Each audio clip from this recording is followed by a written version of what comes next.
Bonjour les Gémeaux, nous sommes et les Gémales. Nous sommes ici pour votre tirage du mois d'octobre. Allons-y. Nous sommes tombés au Yiking sur l'hexagramme le feu, l'hexagramme 30, qui tend vers l'immobilisation. Je tire les cartes de suite. Vous avez deux mutants. Nous avons le cavalier de bâton à l'envers. Le 9 de denier à l'envers.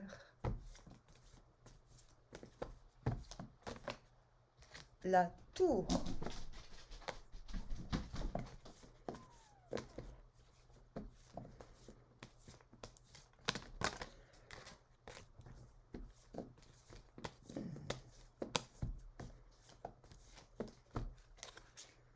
Le roi de bâton à l'envers.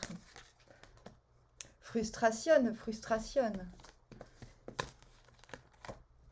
Le 3 de bâton.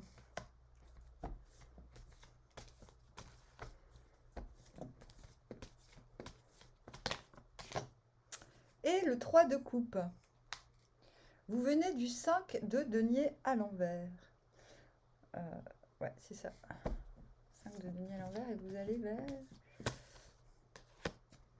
l'hiérophante à l'envers. 5 de denier à l'envers. On ne m'y reprendra plus. Marre des relations compliquées. Des relations où... Comment dire? Attends. Je bois mon thé qui n'est pas du thé. Marre que les choses promises ne soient pas dues. Et c'est comme si vous aviez pris la décision de ne plus vous laisser avoir par vous-même, j'ai presque envie de dire. Voilà. Décision qui traîne en longueur des autres, de vous-même. Manque de dynamisme parce qu'on tient trop aux autres. Mais ça ressemble un petit peu au tirage qu'on avait eu le mois dernier pour vous. Mais je vous rassure, ce tirage ne ressemble pas au tirage habituel. C'est vrai que ces derniers mois, vous êtes souvent dans la même problématique. J'ai l'impression que là, c'est comme si c'était le printemps, en fait. On est au mois de mai. C'est génial. C'est votre anniversaire au mois d'octobre. Youpi! Non, mais il y a quelque chose comme ça. En tout cas, vous commencez en cavalier de bâton. Cavalier de bâton à l'envers, c'est... Vous ne ferez plus de concessions. Vous savez que vous pouvez gagner dans une situation les doigts dans le nez. Fingers and the nose. Et vous vous dites, mais non, mais en fait, ça va encore créer du retard. Ça va encore...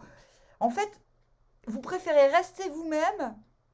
Donc ça suit bien ce 5 de denier à l'envers. Bon, écoutez-moi, hein, c'est fini. Je me désengage de tout. Tant pis, c'est vrai qu'on aurait pu faire beaucoup de choses, mais ça me prend trop. Je prends trop sur moi. Et là, du coup, ça c'était avant. Et là, du coup, vous démarrez logiquement en cavalier de bâton. Moi, je préfère rester moi-même, écouter ma passion, ce qui m'anime, plutôt que de pactiser avec des gens qui vont pas au bout de ce qu'ils disent, de ce qui. Enfin bon, bref. Bref. Vous commencez comme ça, avec le roi de bâton à l'envers, avec quand même l'idée que merde. Mince alors. Merde, ça aurait pu le faire quand même. J'ai l'impression. J'ai l'impression quand même que vous... Même si vous avez raison, je pense, ce qui vous... Ouais. C'est comme si vous étiez prêt à recommencer quelque chose, à mettre en route quelque chose, tout seul, comme un grand, une grande...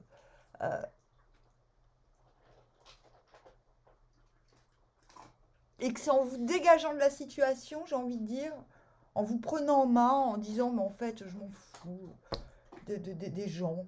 Et que là, vous réalisez que vous êtes pour ces gens le point central. Et là, c'est ça la frustration. Vous dites, purée, il faut que je parte, il faut que je me recentre sur moi, que je prenne soin finalement de mon individualité avant toute chose. Mais ça c'est sous-jacent, c'est pas avec les autres. Vous n'allez pas vous retrouver en 10 de denier, le centre de la situation. avec les autres. Ça, c'est vous-même.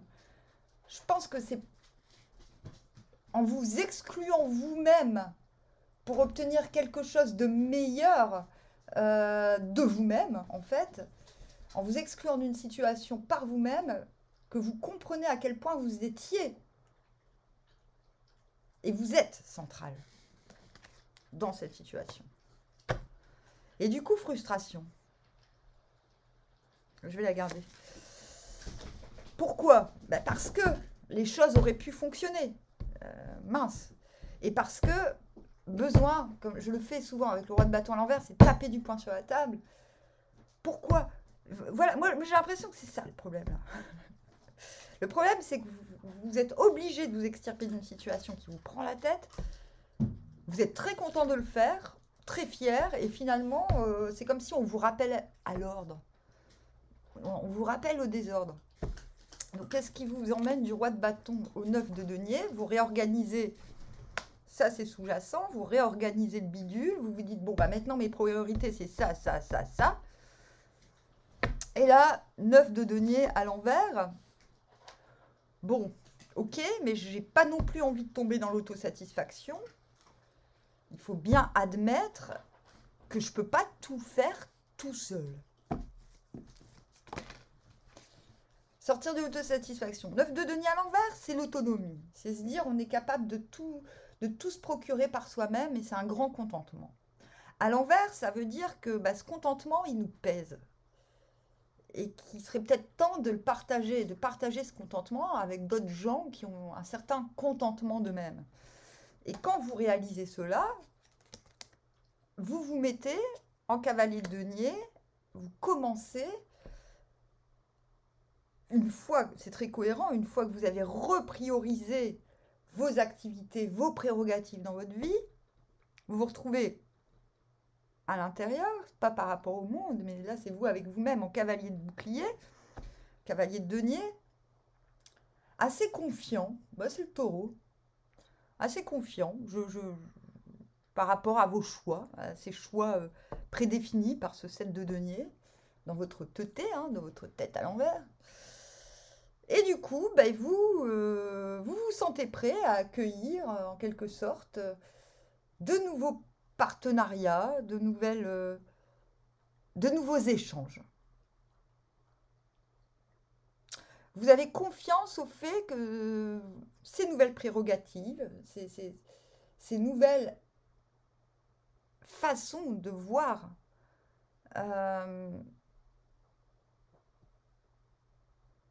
votre quotidien, presque j'ai envie de dire, vous avez confiance sur le fait que non seulement vos actions vont porter leurs fruits à long terme, mais qu'en plus, vous allez trouver avec qui partager ces actions.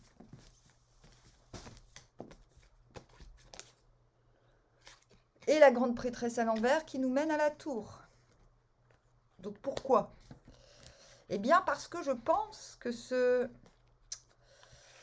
3 de bâton, donc j'ai tout, je n'attends pas de manière passive je n'attends pas de manière passive, je sais qu'une nouvelle vague va arriver. J'ai l'impression que cela ne va pas assez vite pour vous. Je pense que quelque part, même si vous vous sentez complet, même si vous vous sentez renforcé, même si vous vous sentez confiant, quelque chose vous semble stérile dans la situation en général. Et c'est bien dommage. Parce que, alors, je dis c'est bien dommage. J'ai carrément oublié de vous lire le Yiking, mais c'est pas grave. On va finir les cartes et après on lira le Yiking. Il y a une perte de confiance spirituelle. C'est comme si vous étiez absolument certain que vos plans étaient les bons, que vos nouvelles prérogatives étaient les bonnes, mais qu'en parallèle, vous vous méfiez de votre intuition. Que vous vous disiez, oui, ok, je me sens prêt, je me sens complet, mais à cause du passé récent, tout va encore se casser la gueule, je le sens. Voilà. Cette carte ne vous dit pas que c'est ça qui va arriver. Mais bon, de toute façon, on a la tour. Donc, du coup, la tour, qu'est-ce qui se passe?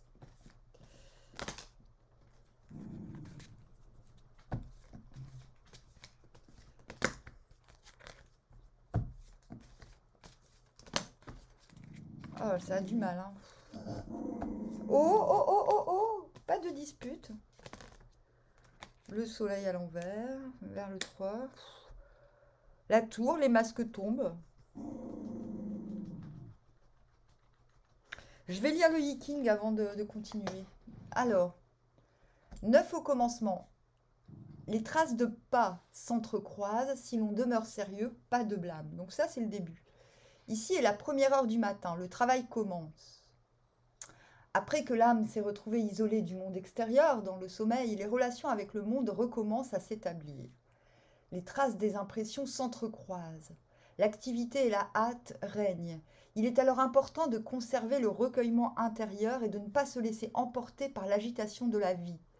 Lorsqu'on est grave et recueilli, on parvient à la clarté nécessaire pour affronter les nombreuses impressions qui nous assaillent.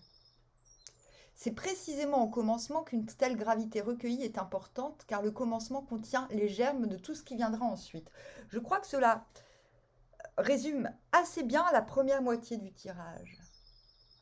Vous êtes gravement décidé à améliorer votre quotidien. Il y a peut-être même une question de discipline, d'autodiscipline. Je vous disais de trouver des nouvelles prérogatives. Et il y a aussi cette idée de germe, avec ce cavalier de denier. Voilà, il vous faut, cette première partie du mois, vous atteler à peser ce qui va germer ou non. Et je pense que ça, vous y parvenez plutôt pas mal. Maintenant, avant de lire la suite des cartes, et pour mieux comprendre ce tirage, je vais vous lire aussi le deuxième mutant. 9 à la 4e place signifie son arrivée est soudaine, il s'embrase, meurt et rejeté. La clarté de l'intelligence a les mêmes rapports avec la vie que le feu avec le bois. Le feu s'attache au bois, mais en même temps, il le consume. Vous entendez les petits oiseaux? La clarté de l'intelligence a sa racine dans la vie, mais elle peut aussi consumer la vie. Il s'agit donc de savoir comment fonctionne cette clarté. C'est intéressant parce que je vous disais, c'est le printemps pour vous.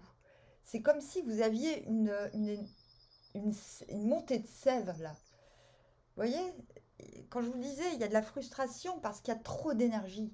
Il y a trop de feu en vous. Il s'agit donc de savoir comment fonctionne cette clarté. On a ici l'image d'un météore ou d'un feu de paille.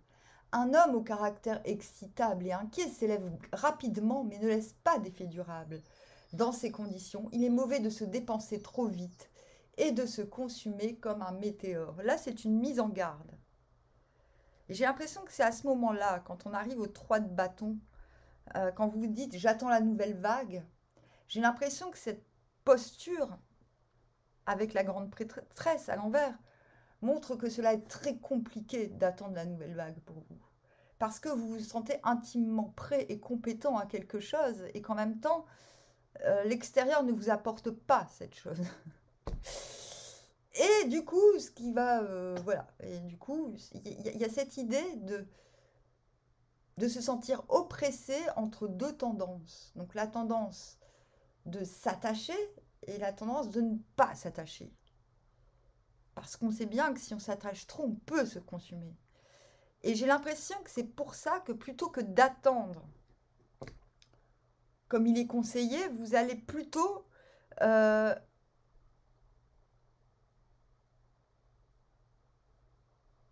rechercher la communion. C'est-à-dire ce 3 de bâton se change en 3 de coupe. Je pense qu'il y a un moment, je ne dis pas que tout ce que vous mettez en place va partir en yoku, couille, à l'envers. Pas du tout. Mais je pense que vous vous êtes tellement foutu une pression ce mois-ci, enfin, vous allez vous mettre tellement une pression qu'au bout d'un moment, tour. Donc la tour, c'est pas mal, ça tend vers le 3 de coupe. Vous allez devoir vous dérigidifier. On a le soleil à l'envers. C'est comme si, parce que vous tendez vers l'immobilisation, c'est-à-dire arrêter le mental, ne pas laisser aller les pensées plus loin que la situation, un arrêt. Et je pense que ce qui va vous permettre cet arrêt, c'est justement de vous réouvrir. Mais j'ai envie de dire sans ambition particulière. Ce soleil à l'envers, il dit, ok, il n'y a rien à mettre en lumière pour l'instant. C'est pas le moment. Là, on vous dit, pour vous calmer, pour accéder à l'immobilisation et permettre plus tard à ce que quelque chose se mette en branle. C'est pour ça que vous allez vers le hiérophante à l'envers, c'est-à-dire qu'il y a une nouvelle direction qui va être prise. Vous allez exercer le mouvement vers une autre direction, mais ce n'est pas le moment. Là, j'ai presque envie de dire, si vous étiez en burn-out, à la fin du mois, c'est bon. Vous arrivez à vous en sortir. La nouvelle voie est visible, le nouveau paradigme est à la porte, mais il va vous falloir, pour cela, arrêter de projeter vos ambitions sur les autres une fois que vous les aurez projetées sur vous-même. Une fois que ce travail sera fait, ça vous sera beaucoup plus facile de communier avec autrui, de remettre, j'ai envie de dire, le pied dans l'étrier du grand présent, de l'instant présent, et cela sera de toute manière porteur pour la suite. Voilà, je ne vois pas quoi dire d'autre. J'espère que mes conseils vous aideront à passer ces énergies haut la main, et je vous dis à bientôt.